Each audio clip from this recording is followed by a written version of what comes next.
Good morning and welcome to a special edition of It's How You'll Be Remembered. I am Julie Jones, your host and the Chief Encouragement Officer here at Today's Professionals. And we are celebrating National Business Etiquette Week all week this week. And I am so excited to have Elisa Ellis here with us today to talk about your professional appearance.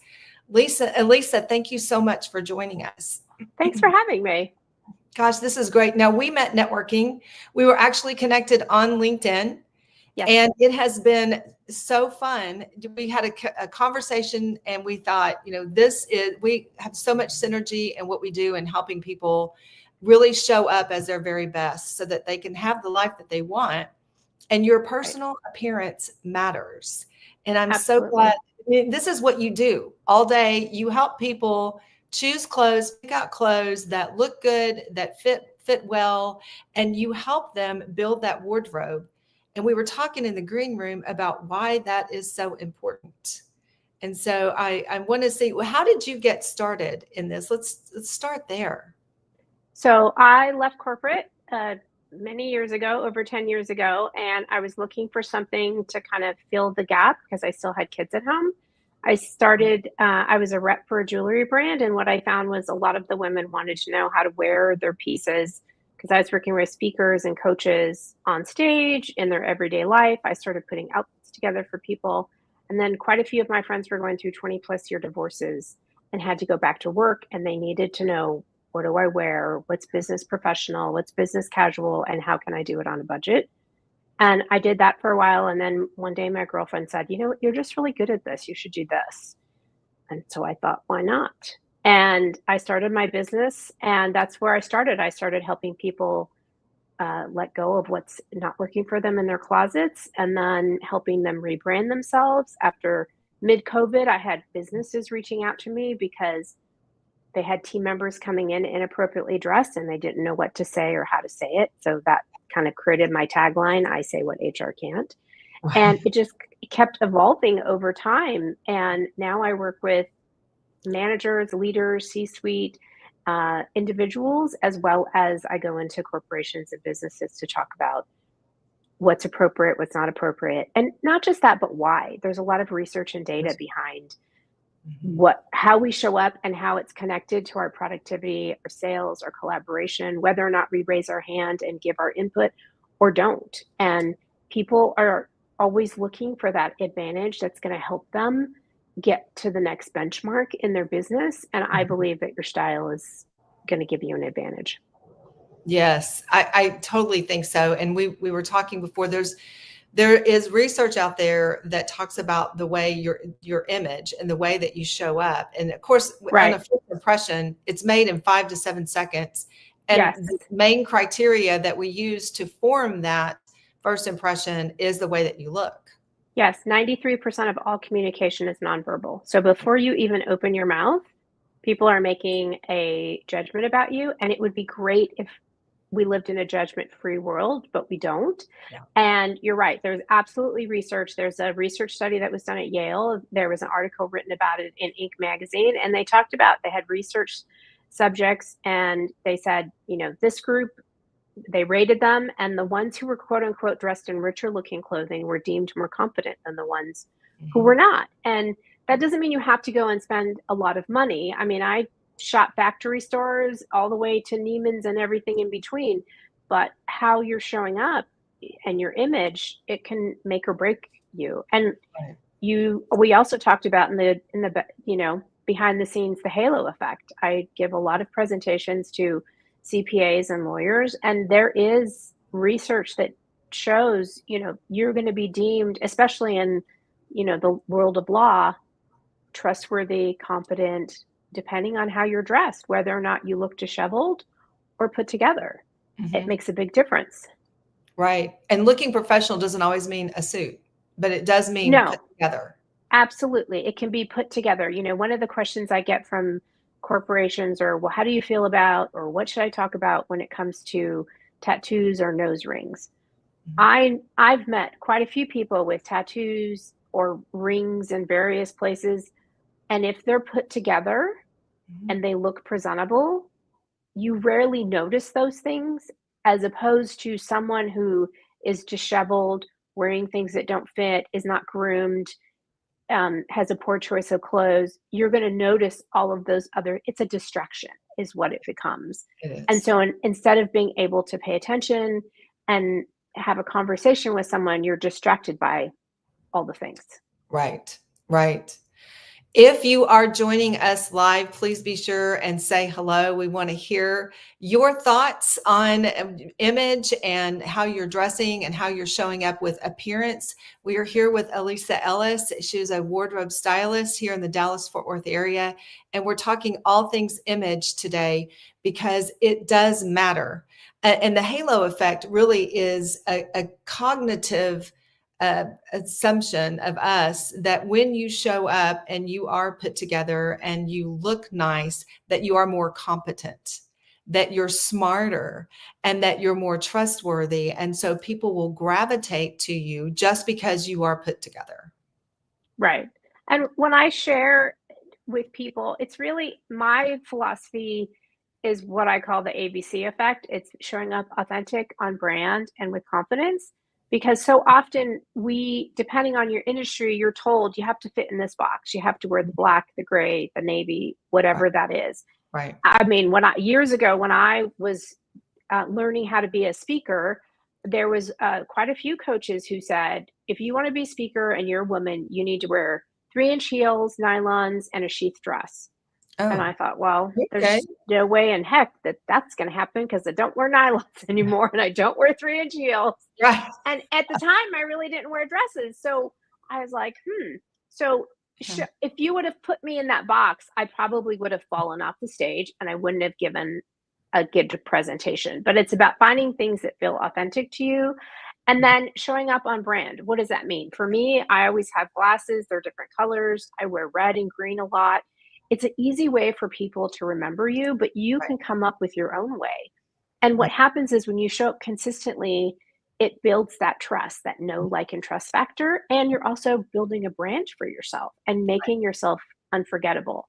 And when you show up authentically, people are automatically going to be drawn to you. It's like a magnet, right? New clients, new people, the right people. Mhm. And then when you're top of mind, that's even better because then when people are thinking, oh, who do I need for fill in the blank? You're that person because there's something that made you stand out. Right, right. I was having a conversation with O'Brien McMahon, and who works for a big company, and so we were talking about personal branding because a lot of people, when they're entrepreneurs and they create a personal brand, they go with a color palette or they choose one Right, specific color that they always wear because that's consistent and people can right. identify with that.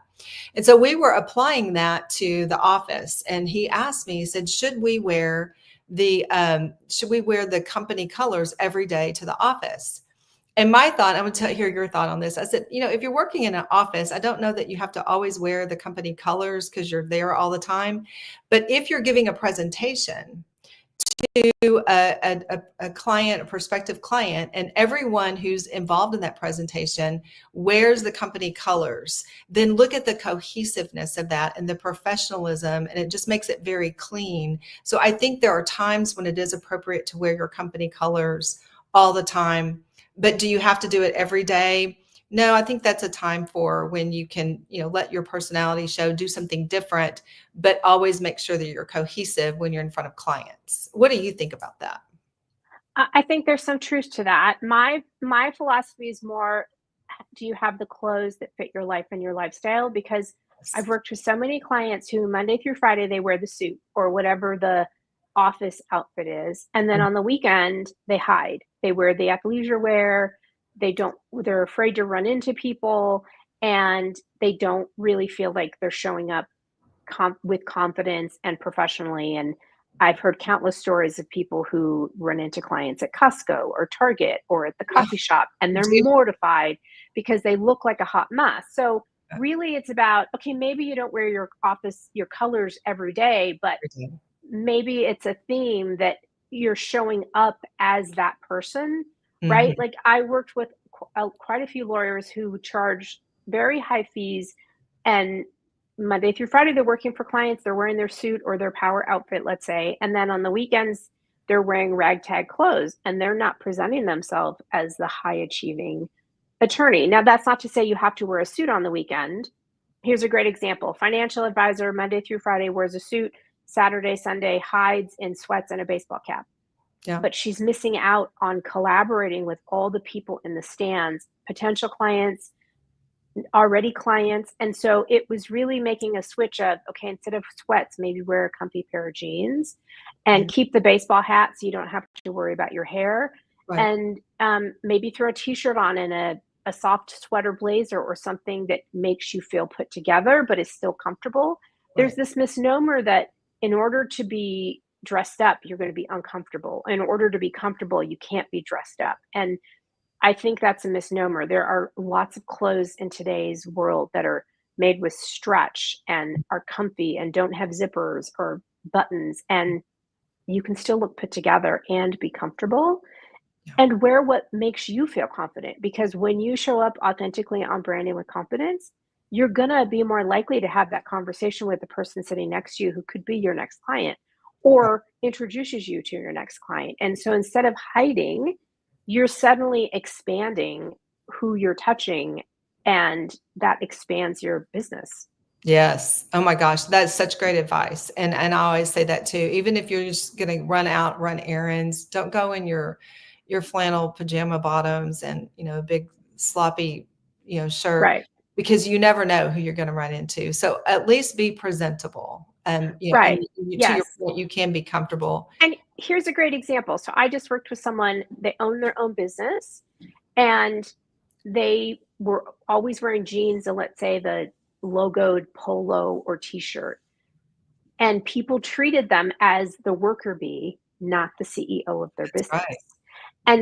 And that made them feel smaller and Mhm. not as excited or confident to reach out and discuss new business opportunities, because everyone thought they were the worker bee, not the leader. That's right. And they knew they had to change what they were wearing so that they could show up as the leader instead of the worker bee. They were happy to be the worker bee, but they also needed to start doing business development and having bigger conversations. And they realized it was tied to what they were wearing.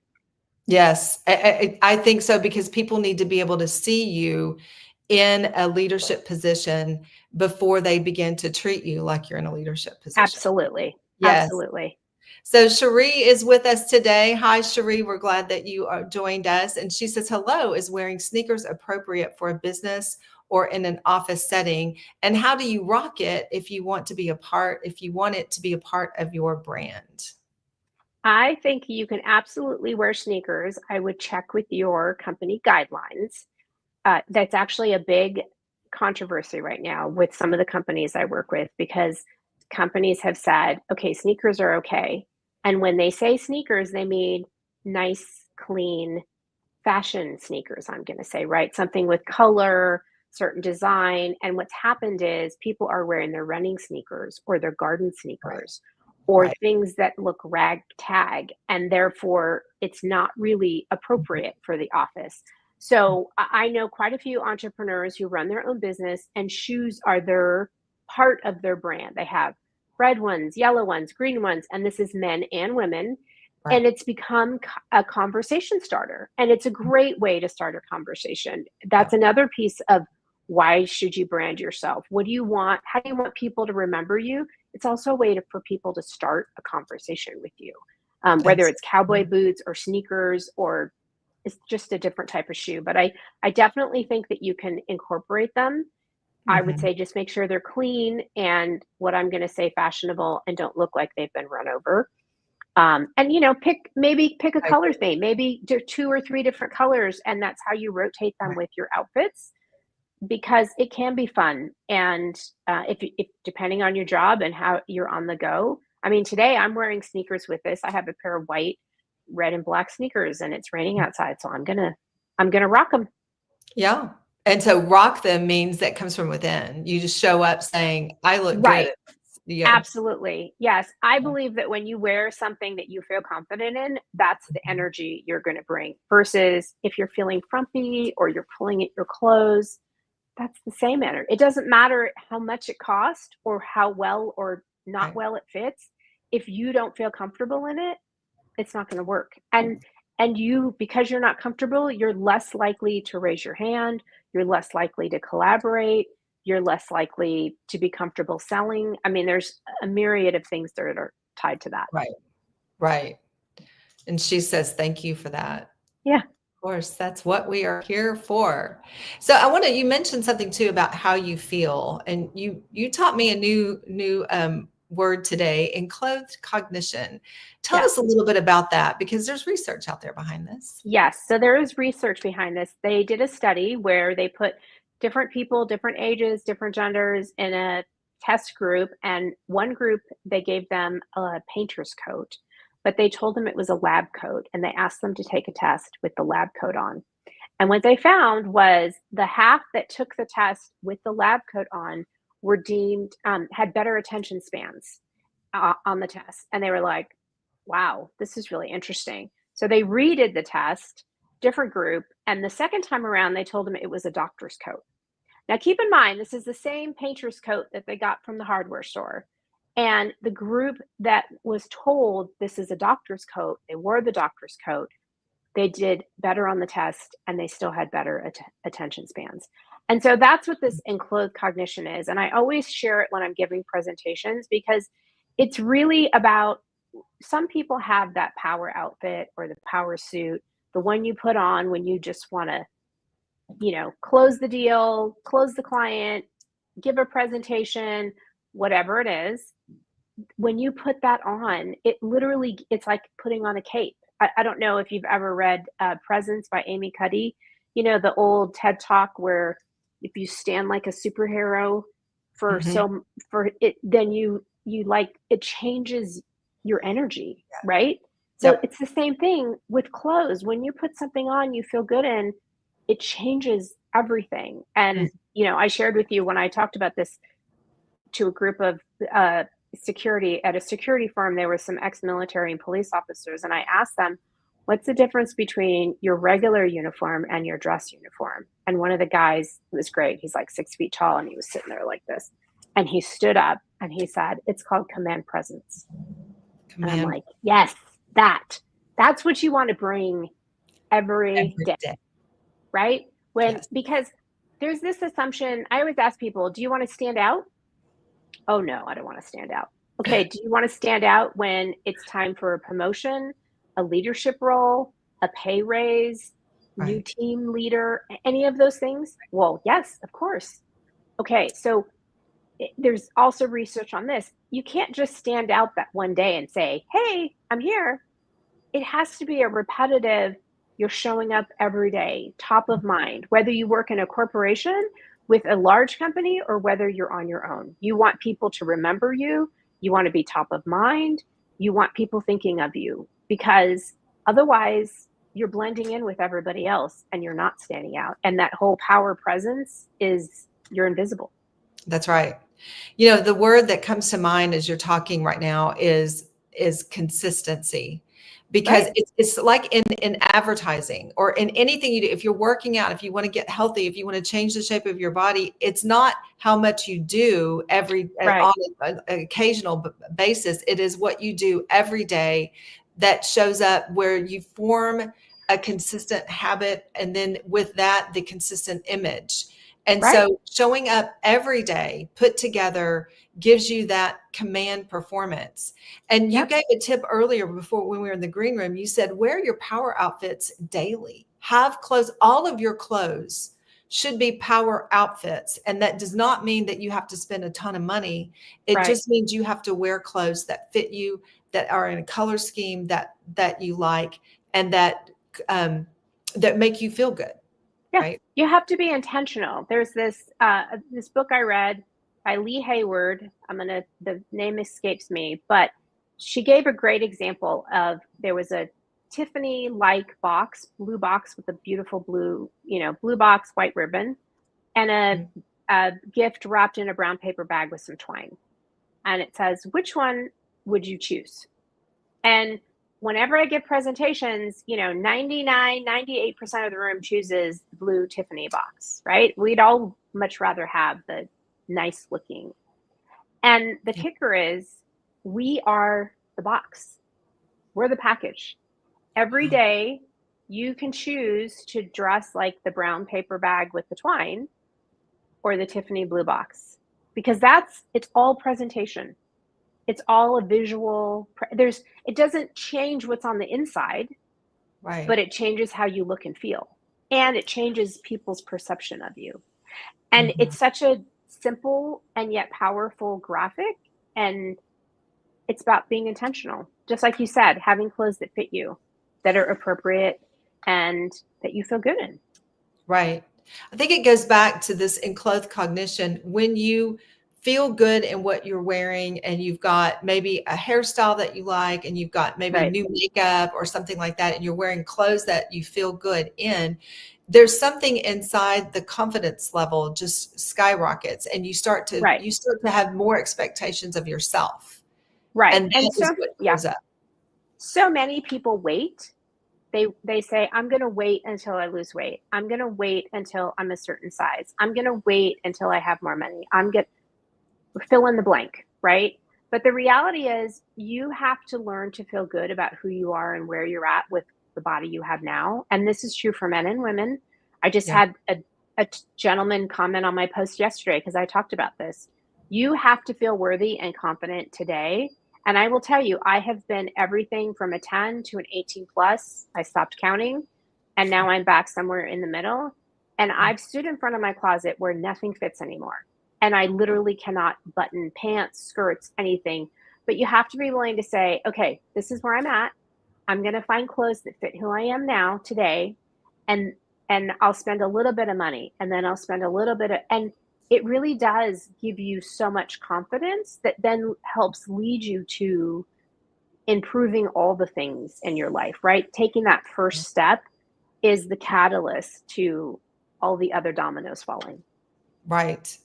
You know, I think you are just speaking so much truth into this, into all of us right now, is to your size is not really doesn't really determine who you are as your character. And if you don't like your size, you can always change it. Right. You know, Yeah. you can, but again, it takes consistency to do something. Absolutely. You know, Yes. cut I back go to on the sugar, gym. whatever. I don't feel, if I go to the gym once a week, I'm not going to have anything that's, no visible change, right?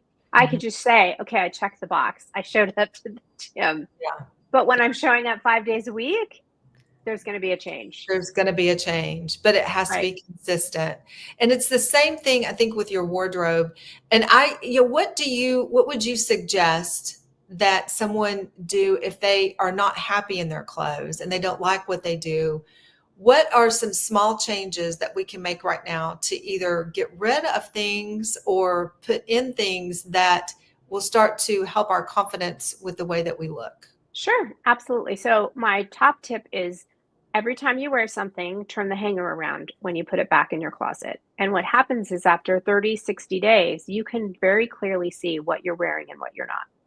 And then start to go through the pieces that you're not wearing.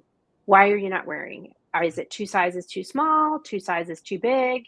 Is it old, ratty? Those are the types of things that you can really start to let go of, because we always say, well, I'm going to wait until I lose the weight. Okay, so you can lose the weight, but here's the thing. We all grow and evolve. We're business owners, we're entrepreneurs, we're in corporate.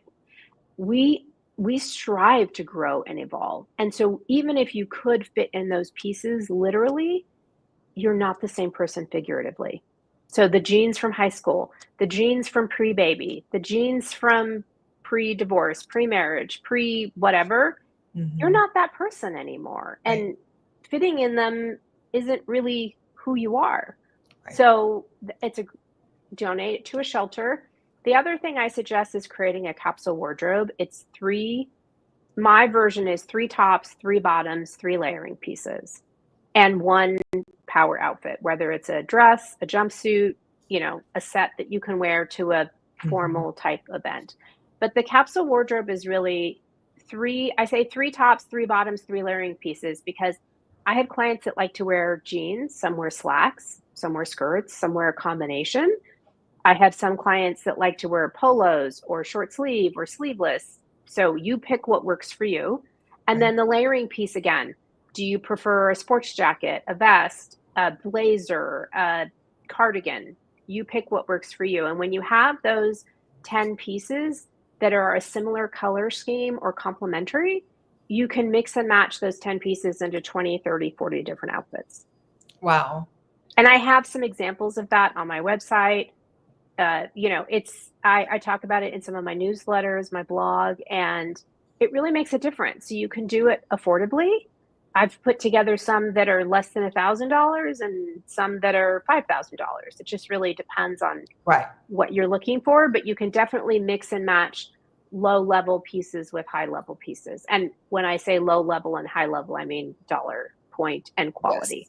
Yes. And you can shop, like you said, factory stores. I mean, there are great stores, especially in the Dallas area. There's outlet malls, there's factory stores. There's all kinds of places to go. You just have to get out there and look. And there's also some online boutiques that my daughter shops online boutiques, and my daughter-in-law actually, and they always look amazing. And these, and they buy online, so they don't go shopping.